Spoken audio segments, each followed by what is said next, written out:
शिवाय नमस्तुभ्यम। कैसे हैं आप सभी। 17 अगस्त 2024 को प्रदोष का व्रत किया जाएगा। इसे शनि प्रदोष के नाम से जाना जाएगा और पूजा का शुभ मुहूर्त होगा शाम को 6:58 से 9:11। इस शुभ समय में आप कोई उपाय पूजा पाठ करते हैं तो भाग्य की रेखाएं स्वतः ही प्रबल हो जाती है। वीडियो में आपको प्रदोष व्रत के बहुत नए श्रेष्ठ उपाय जो कि आपको धन प्रदान करने के साथ साथ रोग कर्ज से मुक्त करेंगे। शनि प्रदोष होने के कारण दुर्घटना, अकाल मृत्यु इत्यादि से सभी तरह की परेशानियों से छुटकारा मिलेगा और जीवन में निश्चित रूप से बरकत होगी। कब कैसे करें, किस स्वरूप में करें, ध्यान से सुनिएगा और अंत तक बने रहिएगा। आपसे अनुरोध है कमेंट्स में लिख दीजिए हर हर महादेव। पहला उपाय जो कि बहुत सरल है और आपको करना है, गुरुजी ने कहा है, जैसे कि गुरुजी के चैनल पर भी यह पूर्ण रूप से दिखाया जा रहा है और गुरुजी हर साल कांवड़ यात्रा निकालते हैं और यह सावन महीने का विशेष प्रदोष है। तो इस दिन आप सभी को अपने घर पर 2 स्वास्तिक जरूर से बनाने हैं और इस दिन का खूब लाभ उठाना है। जो भी कांवड़ यात्रा गुरुजी के पास जाकर उनके साथ जो है शिवन नदी के तट से लाकर विशेष तौर पर शिव को जलाभिषेक कराएंगे तो अति उत्तम है। आप घर पर अपने सरलतम तरीके से 2 कांवड़ जल का उपाय कर सकते हैं। इसके लिए आपको हल्दी की आवश्यकता पड़ेगी या कुमकुम भी ले सकते हैं। सबसे पहले आपको अपने घर के दरवाजे पर हल्दी और कुमकुम के 2 स्वास्तिक बनाने हैं। ठीक है, ध्यान से सुनिएगा। यह बरकत का काम है जो अपने आप में साल भर में एक ही बार किया जाता है। तो घर के दोनों साइड आपको स्वास्तिक बनाने हैं, एक लेफ्ट साइड एक राइट साइड। इससे समृद्धि आती है, बरकत होती है और खुशियाँ आती है परिवार में। तो आप 2 स्वास्तिक जरूर से बनाएं, चाहे तो हल्दी से बनाएं चाहे तो कुमकुम से बनाएं, परंतु स्वास्तिक आपको बनाना है। तत्पश्चात 2 लोटा जल आपको अपने घर में ही अपने हाथों में ले लेना है, चाहे तो शिव मंदिर जाकर करें, इच्छा आपकी है। श्री शिवाय नमस्तुभ्यम महामंत्र का जाप करते हुए आपको दोनों हाथों से ऐसा मन में आभास करें, मैं गुरुजी के साथ पवित्र नदी का जल लाकर शिवलिंग का अभिषेक कर रही हूँ। आप चाहें तो अपने आसपास विराजमान कोई भी जो वहाँ आसपास पवित्र नदी है वहाँ से लाकर भी 2 लोटा जल शिवलिंग पर चढ़ा सकते हैं। नहीं तो जैसा है हमारे पास उसी में हम प्रयोग करें तो सफल इसे माना जाएगा। मैं अपनी बात कहूँ तो 2 लोटा जल लेंगे और उसमें आवश्यक रूप से थोड़ा गंगा जल मिला लेंगे। पवित्र नदियों का भान करते हुए अपने घर पर विराजमान 2 शिवलिंग विराजमान है उसमें मैं कांवड़ जल का स्मरण करते हुए मेरे पितरों को सुख प्रदान हो, जीवन में रोग कर्ज संकट माफ हो, संतान सुख मिले, ऐसी प्रार्थना करते हुए मैं स्वास्तिक घर के दरवाजे पर बनाने के बाद 2 लोटा जल अपने सुंदर भाव सच्चे मन से प्रभु का नाम मंत्र स्मरण करते हुए जल समर्पित करना पूर्ण रूप से यह कार्य करूँगी, क्योंकि यह साल भर का सबसे श्रेष्ठ दिन माना जाता है। आप शिव मंदिर जाकर करते हैं तो अति शुभ इसे कहा जाएगा। तो यह प्रथम कार्य आपको करना है। बढ़ते हैं दूसरे सरल कार्य की तरफ। गुरुजी इसमें साथ ही यह भी कहते हैं कि कांवड़ जल जब चढ़ाएंगे ना आप विशेष तौर पर शिवलिंग पर, तो आपको वह जल थोड़ा सा झेल लेना है, अर्थात जो लोटा है थोड़ा सा उसमें प्राप्त कर लेना है और उन 2 जो स्वास्तिक बनाए हैं उसके ऊपर थोड़ा छीटन आपको करना है, ताकि जो है पूर्ण रूप से घर में पैसा गलत जगह खर्च ना हो और बरकत हमेशा के लिए विराजमान रहे। तो इस तरह से प्रथम उपाय आपको करके देखना है, लाभ आपको मिलेगा। साथ ही मंत्र जाप जरूर से करना है, इस बात का ध्यान रखिए, अर्थात मंत्र का स्मरण करते हुए कार्य करिएगा। ठीक है जी, यह बात हो गई। कोई भी प्रश्न हो कमेंट्स के द्वारा पूछ लीजिएगा, आपका अपना चैनल है। बढ़ते हैं दूसरे सरल से उपाय की तरफ। यह उपाय परिवार में बरकत, समृद्धि और खुशियों के लिए है जो कि आपको करना है। जैसा कि गुरुजी कहते हैं, अपनी पूजा की थाली में गोल बत्ती का एक घी का दीपक रख लीजिए और विशेष तौर पर इसमें 1 लोटा जल रख लीजिए। आपको जो है यह उपाय विशेष तौर पर अपनी मनोकामना का गांठ लगाने वाला करना है। यह उपाय कभी कभी ही जब विशेष प्रदोष आती है तभी मैं आपसे साझा करती हूँ। कोई भी मेरे चैनल पर मनगढ़ंत उपाय नहीं है, आप इन्हें यूट्यूब पर इंस्टाग्राम में सर्च कर सकते हैं, पूर्ण रूप से सत्य पाएंगे। गुरुजी कहते हैं आपको 7 बेलपत्र इसके लिए आवश्यकता होगी और थोड़ा सा चंदन जरूरत है। साथ ही आपको साथ के साथ इसमें आवश्यकता पड़ेगी कच्चे सूत अर्थात मौली की। सबसे पहले शिवलिंग पर जल चढ़ा दीजिए, 1 गोल बत्ती का घी का दीपक लगा लीजिए। नंदी महाराज का जो उठा हुआ पैर है ना, उस स्थान पर आपको 7 बेलपत्र लेकर और कच्चा सूत और चंदन लेकर बैठना है। प्रभु के नाम मंत्र का स्मरण करें, श्री शिवाय नमस्तुभ्यम मंत्र का जाप कर नंदी बाबा के उठे हुए पैर के स्थान पर बैठें और जो बेलपत्र है ना वह शिव पर चढ़ी हुई भी आप ले सकते हैं, नई भी ले सकते हैं। एक के ऊपर एक बेलपत्र आप रखते जाए और सभी में गांठ लगाते जाए, अर्थात जब जो डंडी का हिस्सा है ना उसमें आपको गांठ लगानी है।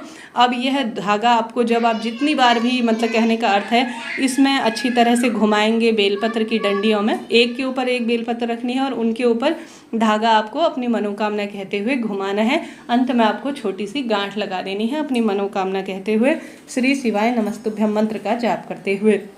अब आगे के हिस्से जो बेलपत्र के हैं, तीनों पत्तियों पर आप चंदन लगा दीजिए अपनी मनोकामना बोलकर, नाम गोत्र बोलकर, शिव पार्वती का स्मरण कर कर, और इस बेलपत्र को ले जाकर आपको अपनी मनोकामना कहना है, शिव पार्वती का स्मरण करना है, नाम गोत्र बोलना है, और आपने चंदन लगाया है, एक के ऊपर एक 7 बेलपत्र को रखा है, मनोकामना का धागा आपने मौली स्वरूप में इसमें बांध रखा है, इसे शिवलिंग पर आपको चढ़ा देना है। इस तरह से यह उपाय किया जाता है।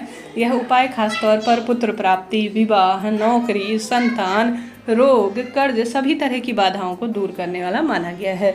करके देखिएगा, यह उपाय शनि प्रदोष व्रत के दिन बहुत लाभ देगा। सावन के थोड़ा सा ही दिन बचे हैं, इन दिनों को छोड़ना नहीं है, खूब इन दिनों का लाभ उठाना है। तो इस तरह से यह उपाय हो गए 3। इनमें से आप 2 उपाय एक साथ भी कर सकते हैं, कोई एक ही उपाय भी आप चुनकर कर सकते हैं।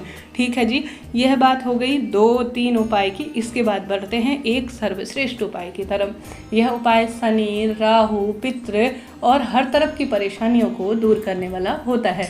यह उपाय आप करके देखिएगा, तभी आपको लाभ मिलेगा। यह उपाय है पिपलेश्वर महादेव का नाम लेते हुए। गुरुजी कहते हैं आप सभी को विशेष तौर पर पीपल वृक्ष की जड़ या पीपल वृक्ष की छाल को ले लेना है। ठीक है, लेकर आप पीपल वृक्ष की छाल या जड़ घर आ जाइए। घर आकर किसी पत्थर पर इसे पीस लीजिए और यह जो है आप पिपलेश्वर महादेव का नाम लेकर, जब जीवन में बहुत अधिक कठिनाइयों से आप जूझ रहे होते हैं तो आपको शिवपिंडी का इससे श्रृंगार कर देना है। ठीक है, शिवपिंडी का आपको श्रृंगार करना है इससे। जो पीपल वृक्ष की छाल ली है आपने, पत्थर पर घिसा है और इसका तुमने चंदन बना लिया है, उससे जो भी व्यक्ति शिव का श्रृंगार कर देता है ना, उसके भाग्य खुल जाते हैं, ऐसा मेरे गुरुजी कहते हैं। पीपल देवता में सभी देवी देवताओं का वास माना जाता है और यह जीवन अपने आप में बरकत और बदलने वाला होता है। करके देखिएगा, लाभ मिलेगा आप सभी के, इससे भाग्य स्वतः ही खुल जाएंगे। तो यह उपाय मैंने आपको बता दिया। इसके साथ ही गुरुजी कहते हैं जिस व्यक्ति की नौकरी नहीं लग रही हो, ट्रांसफ़र की दिक्कत आ रही हो और हमेशा परिवार में कर्ज बढ़ता है, हर स्वरूप में दुख पा रहा है, नौकरी नहीं लग रही है, तो 2 दीपक का उपाय भी आपको करना चाहिए। एक दीपक में आपको सरसों का तेल भरना है, एक में आपको घी भरना है। दोनों दीपकों में लंबी बत्ती का आपको प्रयोग करना है। ठीक है, 2 दीपक, उनमें घी भरना है, गोल बत्ती का प्रयोग करना है और एक जल का लोटा लेना है जिसमें कच्चा दूध आपको भरना है।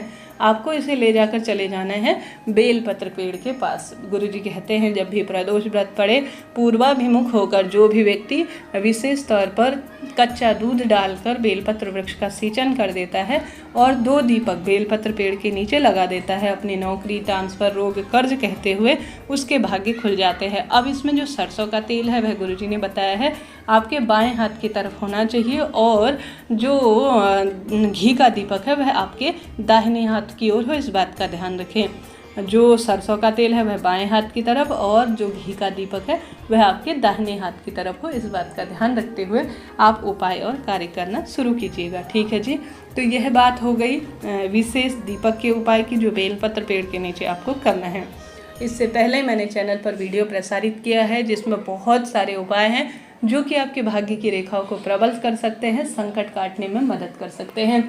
गुरुजी ने इससे पहले उनका जो कथा आई थी, इस कथा से पहले उन्होंने कहा था सावन महीने में जब संतान प्राप्ति की इच्छा हो, रोग, कर्ज, संकट बढ़ रहे हों, दुख दरिद्रता बढ़ रही हो, तो प्रत्येक व्यक्ति को शिवलिंग पर कच्चा दूध चढ़ाना चाहिए। तो वह दिन आ गया है। आप सभी को सोमवार या प्रदोष व्रत या सोमवार की अष्टमी के दिन गुरुजी ने 3 तिथियां बताई थी, तो यह प्रदोष का व्रत है। तो आपके पास कच्चा दूध है, गौ माता का या गौवंश में कोई भी हो, भैंस का भी हो तो चलेगा, क्योंकि सभी भगवान जी द्वारा बताए गए हैं और मेरे गुरुजी कहते हैं कि महादेव पशुपतिनाथ है। तो आप सभी जो भी आपके पास कच्चा दूध हो, बिना उबला हुआ उसे शिवलिंग पर आज की तिथि का स्मरण करते हुए मेरे जीवन में बाधा कष्ट दूर हो जाए, ऐसी प्रार्थना करते हुए समर्पित कर देना है। देखेंगे कि जीवन में हर एक सुख आपको मिल रहा है। रोग, कष्ट, संकट, दुख, दरिद्रता का जो है पूर्ण रूप से निदान हो रहा है। तो यह कार्य भी आप इस शिव प्रदोष अर्थात सावन प्रदोष के दिन कर सकते हैं।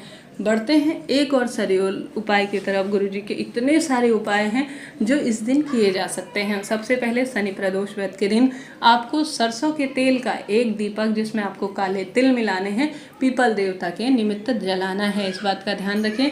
साथ ही इस बात का भी ध्यान रखें कि हमेशा शनि संबंधी जो कार्य होते हैं, जैसे सरसों के तेल का दीपदान, काली मिर्च शिव पर चढ़ाना, इनका जो है पूर्ण रूप से दान करना, हमेशा थोड़ा सा अंधेरे में किया जाए तो ज़्यादा शुभ फलों की प्राप्ति देने वाले होते हैं। इसके पीछे गहरा कारण है, मैं कई बार बतला चुकी हूँ। आप सभी को बार बार वही बात रिपीट करना ठीक नहीं है। साथ ही हनुमान जी के मंदिर में भी सरसों के तेल का शनिवार के दिन दीप लगाना, यह शनि मंदिर में दीप लगाना भाग्य की रेखाओं को प्रबल करता है। शनि, राहु, पितृदोष संबंधी सभी परेशानियों को दूर करता है। इस चीज़ का आप सभी ध्यान रखते हुए कार्य करें। साथ ही गुरुजी कहते हैं, जब भी प्रदोष व्रत आए आपसे कोई उपवास नहीं होता, कोई विशेष नियम नहीं लिया जाता है। बस आप घर के दरवाजे पर प्रदोष काल है मेरे महादेव भ्रमण पर निकलेंगे और मेरे घर में बरकत कर देंगे, ऐसी प्रार्थना करते हुए घर के दरवाजे पर एक दीपक लगा देते हैं ना, तो अद्भुत सुख इससे मिल जाता है। रोग, संकट, कष्ट, दुख, दरिद्रता का स्वतः ही अंत हो जाता है। तो इस शनिवार, जो कि अपने आप में प्रदोष व्रत के स्वरूप में हमें प्राप्त हो रही है, आपको यह कार्य करना है। साथ के साथ आप सभी से संभव हो तो आपको विशेष तौर पर एक बेलपत्र पेड़ के नीचे भी दीपदान करना है। महादेव के मंदिर में या चौखट पर दीपदान कर देते हैं तो इसका तो परम सुख आवश्यक रूप से कहा ही गया है। करके देखिएगा, लाभ मिलेगा। इतने सारे सुंदर उपाय हैं, कोई एक उपाय चुनिए और अपने भाग्य की रेखाओं को चमकाएं। साथ के साथ आप इस दिन पीपल देवता के निमित्त अर्थात पीपल वृक्ष के निमित्त काले तिल और कच्चा दूध मिला हुआ जल, जो कि आपको पूरे घर में घुमाना है और थोड़ी देर अपने घर की रसोई में रखना है, यह कार्य भी आप कर सकते हैं। इसे घर में घुमाने के बाद और कच्चा दूध और थोड़ा काले तिल मिलाने के बाद आप पीपल देवता के समक्ष समर्पित कर देते हैं, तो यह भी अद्भुत सुख और विशेष कामनाओं की सिद्धि के लिए माना जाता है। तो शनि प्रदोष व्रत है, बहुत सुंदर व्रत स्वरूप में व्रत कथा सुने, दीप दान करें, महादेव का सुंदर श्रृंगार करें। गुरुजी ने कहा है 108 दाने कोई भी शिवलिंग पर आप समर्पित करें। तो शनि प्रदोष की सुंदर तिथि है, तो आप सभी कोशिश करें कि आप शिवलिंग पर विशेष तौर पर जो है काले तिल 108 की संख्या में चढ़ा सकते हैं, नीले फूल चढ़ा सकते हैं और साथ ही राहु के प्रतीक जौ चढ़ा सकते हैं। कुल मिलाकर बार अनुसार, दिन के अनुसार रंगों का चुनाव कर कर आप शिव की सेवा करते हैं तो नवग्रहों की दशा स्वयं ही सुदृढ़ हो जाती है। तो इस तरह से इन सरल सरल से उपायों में से कोई ना कोई श्रेष्ठ उपाय करने का प्रयत्न करें। सावन का प्रदोष कोई साधारण नहीं है, बस थोड़ा सा ही दिन बचे हैं जिस दिन आप अपने भाग्य की रेखाओं को चमका सकते हैं और जीवन में बरकत ला सकते हैं। इसके साथ ही अपने आप में बहुत श्रेष्ठ और शुभ दिन है, इस दिन का खूब लाभ उठाएं। बेलपत्र की माला गुरुजी ने कहा है, जैसे कि आपको कच्चा सूत लेना है और शिवलिंग के आसपास रखी हुई निर्माल्य अर्थात बेलपत्र की सुंदर माला बना लेनी है। वहीं पर बैठकर शिव मंदिर में मंत्रों का जाप करते हुए अपनी मनोकामना बोलते हुए इसे सिद्ध कर लेना है। फिर इससे आप शिवलिंग का श्रृंगार करते हैं अर्थात शिवलिंग पर चढ़ा देते हैं ना, तो गुरुजी कहते हैं आपके घर में एक अलग ही तरह की बरकत आना आरंभ हो जाती है, पारिवारिक दुखों से मुक्ति मिलना शुरू हो जाती है। तो बेलपत्र की माला जिसमें कोई पैसा समय लगना नहीं है, अगर यह उपाय सच्चे भाव से सच्चे मन से कर लिया जाए ना, तो उस घर में तो एक अलग ही तरह की रौनक आने लग जाती है। करके देखिएगा, कोई इनमें समय पैसा नहीं लगता, मंदिर नहीं जा सकते तो घर पर भी कोई करने में दोष नहीं है। इसके साथ ही आप इन दिनों सावन महीने के प्रदोष के दिन कुछ भी नहीं कर सकते हैं, तो शाम को प्रदोष काल में या सुबह ब्रह्म मुहूर्त में जब भी आपको समय मिले आपको एक जल का लोटा लेना है। जल के लोटे में हरा मूंग, गुड़ का टुकड़ा, शमी का पत्ता, बेलपत्र, यह चारों चीज़ें क्या क्या रखनी है, गुड़ का टुकड़ा, शमी का पत्ता, बेलपत्र, हरा मूंग, यह चारों चीज़ें हरा मूंग, गुड़ का टुकड़ा, शमी पत्र, बेलपत्र जल के लोटे में डालकर आपको शिवलिंग पर जरूर से चढ़ाना चाहिए, ऐसी मान्यता है। गुरुजी कहते हैं इससे परिवार में बरकत होती है और प्रदोष व्रत का सुंदर फल मिलता है। इस दिन श्री शिवाय नमस्तुभ्यम महामंत्र की एक माला का जाप अपने घर में कर लेते हैं तो बरकत होती है। इस जन्म के साथ साथ आने वाले कई जन्मों की परेशानियां दूर होती हैं और एक अलग ही तरह का सुख परिवार में मिलना आरंभ हो जाता है। सावन महीने में हार रहे हैं, दुख पा रहे हैं, कष्ट कर्ज से घिरे हुए हैं तो मात्र 2-3 दिन बचे हैं। इन दिनों का इतना अच्छा लाभ उठाएं कि भाग्य चमक जाए, बरकत हो जाए परिवार में और अलग ही तरह की समृद्धि आना शुरू हो जाए। करके देखिएगा, जीवन में हर एक स्वरूप में आपके एक अलग ही सुख मिलेगा, एक अलग ही तरह की बरकत होना आरंभ हो जाएंगी। सावन का प्रदोष कोई साधारण नहीं है, इसका परम सुख कहा गया है। करके देखिएगा, कोई ना कोई श्रेष्ठ उपाय लाभ मिलेगा।